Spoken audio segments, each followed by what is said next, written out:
Adrian Nalaț sau Cosmin Tilincă pot oricând să intre și să schimbe ceva în jocul pandurilor. Deocamdată doar Florin Hidișan, care trimite din nou o pasă foarte bună pentru Popete. Hidișan văd că a trecut acum în centru.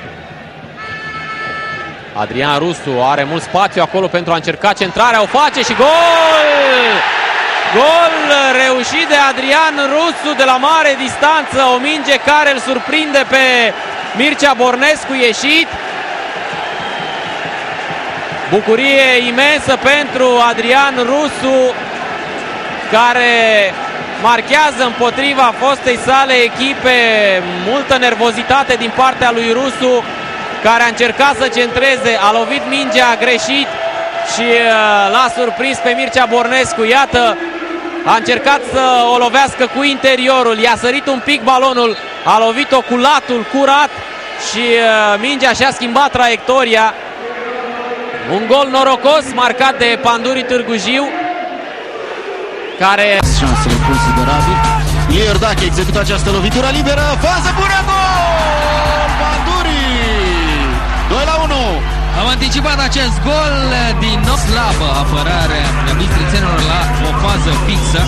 Dacă mai e nevoie, dacă mai vreți să mai auziți 2 minute suplimentare din această primă repriză, Rusu a fost lovit de 3 ori, s-a ridicat de fiecare dată, iar acum s-a ridicat dintre fundașii bistrițeni. Pe spectacol, iată execuția din lovitură liberă. O bâlbâială în careul bistrițean stângă, n-a putut relua spre poartă, a făcut-o însă Rusu.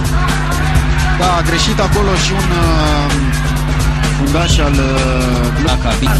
Bate Rusu, față cu Cernea, o execuție sigură și este 1-1. Pentru Steaua se pregătește să facă Lovi.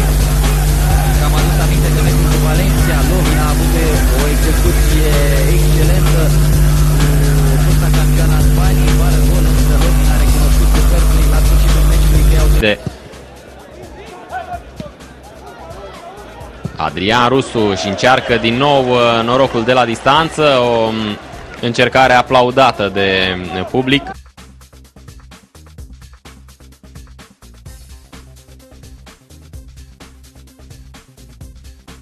Sperând la un contraatac norocos, Hidișan trimite lovitura de cap a lui Rusu și să vedem dacă Brăneț va reuși să declanșeze acest contraatac. Vali Badea înțelege mai bine traiectoria acestei mingi. În fața sa este Popete, aleargă Ignatov, dar Adrian Rusu excepțional pe fază de recuperare.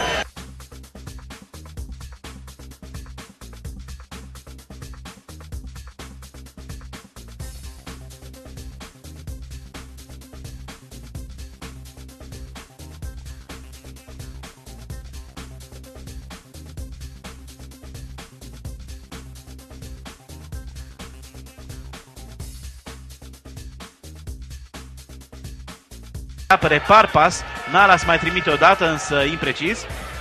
Recuperează sau încearcă să recupereze Martinovici, destul de riscant, șutează de la distanță alături.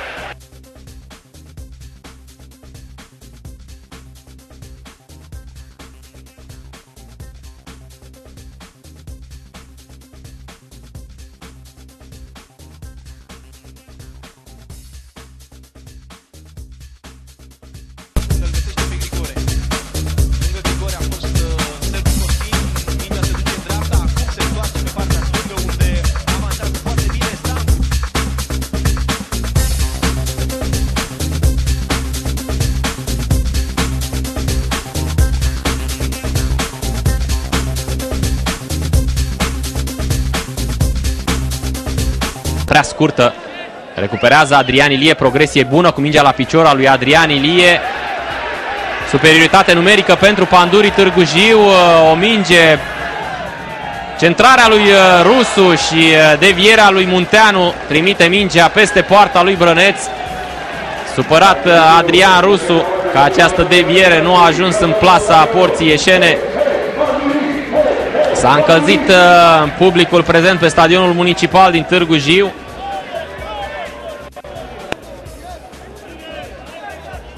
Mihailov îl caută pe Diarasuba, este însă doar Adrian.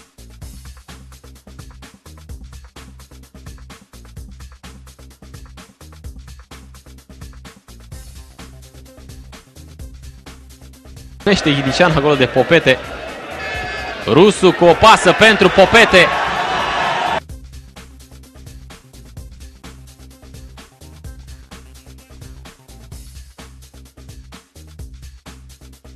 Și ca performanță și ca moralitate. Dar despre asta altă dată. Poate când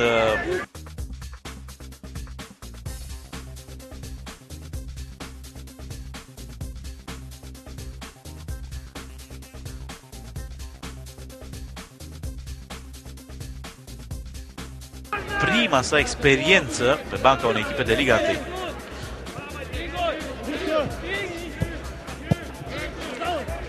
Cardozo, primit de la Rusu.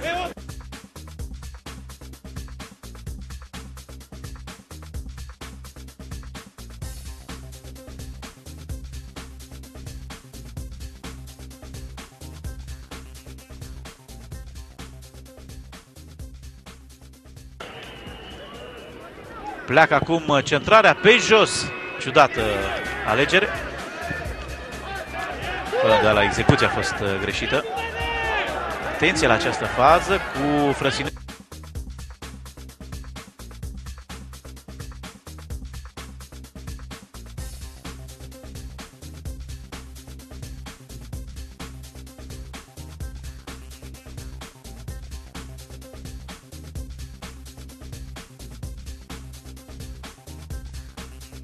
Rascovici a pierdut însă balonul la marginea suprafeței de pedeapsă. Notăm așadar prima ocazie mare a meciului în dreptul lui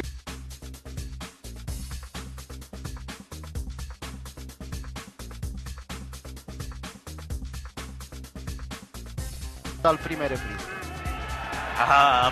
A împins Andrei Criste, arbitrul n-a văzut, l-a împins pe Cardozo, recuperează totuși Gorjeni și o centrare a lui Rusu prea